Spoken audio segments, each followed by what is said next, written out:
Assalamualaikum warahmatullahi wabarakatuh. Waalaikumsalam warahmatullahi wabarakatuh.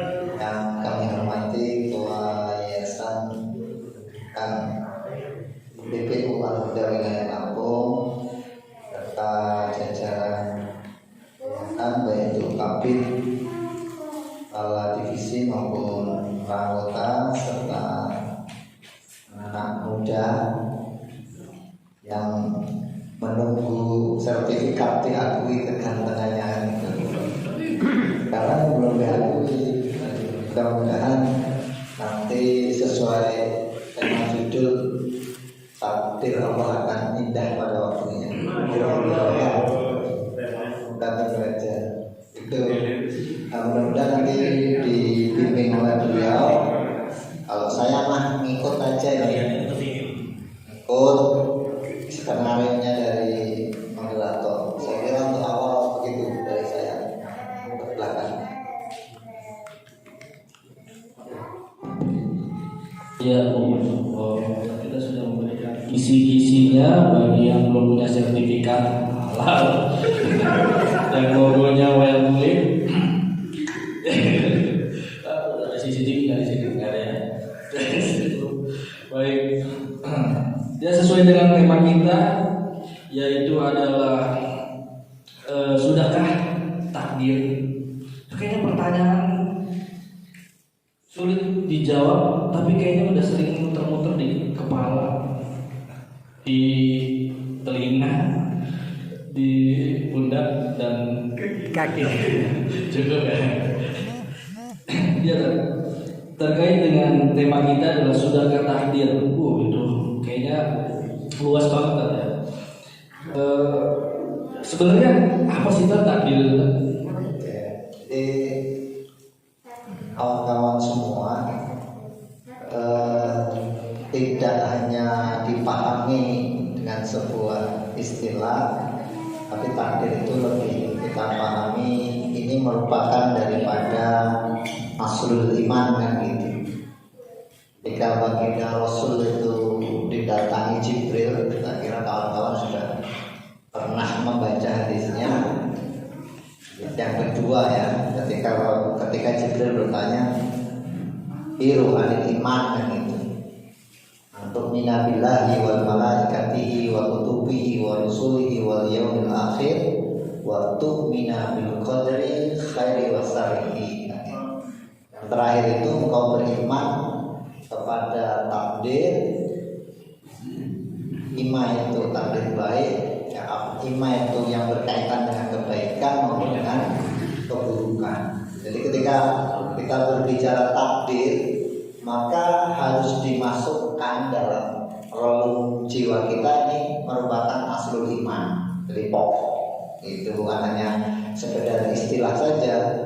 Nah, kalau masalah penjelasan istilah, salah satunya yang dijelaskan oleh para ulama kelas Nadaimah itu, beliau menjelaskan, jadi ketika kita membahas takdir berarti kita meyakini apa yang terjadi gitu ya di dunia ini sudah atas skenario Allah semua gitu Pak. Baik, jadi awalnya harus dipahami seperti itu. Nah, nanti bagaimana bisa diimplementasikan, dipraktekkan dalam kehidupan sehari-hari, ya nanti kita bahas bersama-sama. Jadi mengimani segala sesuatu yang terjadi apapun itu atas kehendak Allah Subhanahu wa taala. Allah, dari pertama saya udah pengen seperti itu. Cuman lebih Menghormati saya. iya, lebih gampang lagi Ustaz yang jelaskan. Karena saya tahu cuma poin dikitnya doang, iman. Iya, ya, kita cuma begini lah, maksudnya sekedar mengimani saja apakah sudah cukup? Karena kan kita udah misalkan ada sebagian yang mengimani, terutama kita mengenai umat muslim yaitu ada di di ajaran kita gitu kan, ya pasti terutama di pada saat kita masih Kristi atau ya mungkin sekarang sudah tahu kan, bahwa takdir itu ya patut kita imani. Apakah cukup dengan mengimani saja sudah aman? terpercaya dan terkendali.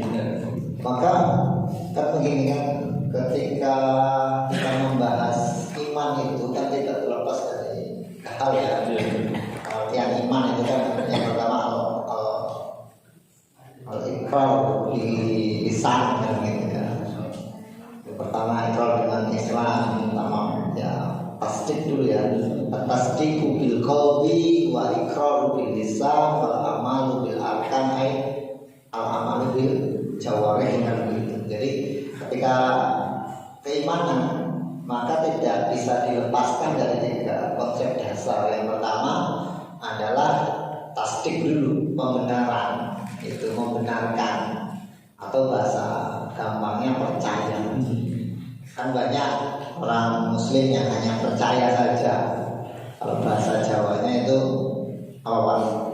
Feeling. Nah, maka ada aliran kepercayaan dan diakui oleh undang-undang. Maka kita juga harus tasamuh, harus pelapang dada ketika ada saudara-saudara kita sebangsa yang memilih keimanan model ini. Kepercayaan kan sudah diakui sebagai salah satu agama ya, kepercayaan. Kalau kita sebagai seorang muslim tidak cukup hanya tasdiq bil qalbi, maka yang kedua adalah al-iqrar bil lisan, juga harus mengikrarkan secara lisan kan gitu ya, mana nominal muslimin kan begitu atau sebagainya. Dan yang terakhir yang penting adalah al-amalu bil jawarih itu, al-amalu bil jawarih.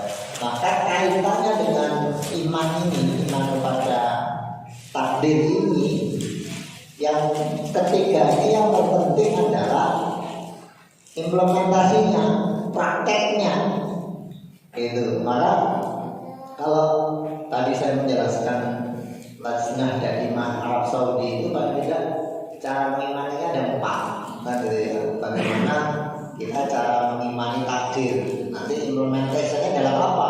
Dalam organisasi, dalam rumah tangga, dalam kalau percintaan, asrama. ya, asrama. Semuanya nanti bisa, ya memang bisa terkait, bisa terkait. Misalkan ketika contoh kan saja lah, pembukaan kata Mas Bayu biar panas kan gitu. Bayu diam-diam request. Enggak sih, enggak ada request. Jadi ketika yang sering kita sampaikan di kajian itu bagaimana kisah antara si Zaid dan Zainab kan gitu ya. Menikah ya kan. Menikahnya ketika di Zainab ini dilamarkan oleh baginda Rasulullah. Taunya si Jahsi itu Zainab bin Jahsi. Bapaknya itu ya taunya baginda Rasul yang mau melamar, itu ternyata mau melamarkan untuk anak-anaknya itu. Nah, kan begitu kan. Nah, terkait dengan takdir, apa yang sudah terjadi antara Zaid dan Zainab ini dijalani dengan penuh tanggung jawab, karena itu sudah terjadi kan begitu. Tapi pada prakteknya kan ada ketidakcocokan, jaraknya terlalu jauh. Kufunya itu sangat tidak kufu gitu kan ya. Yang satu Buddha, yang satu bangsawan kan begitu kan. Nanti jalani terus, akhirnya sebagai ikhtiar kaumiyahnya itu si Zaid juga pernah mengajukan untuk mau mentalak si Zainab pada waktu itu kan gitu. Nah, maka sama Rasulullah kan dicegah sampai Allah Subhanahu Wa Taala menurunkan ayatnya, baru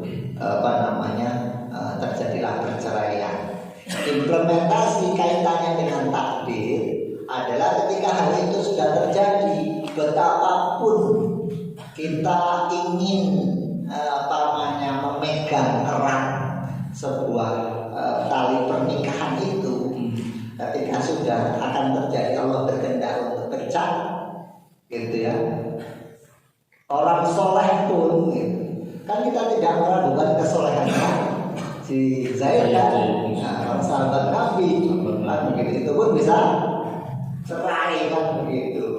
Jadi ketika misalkan ada pasangan akhwat, ikhwan itu cerai ya, kok bisa cerai ya?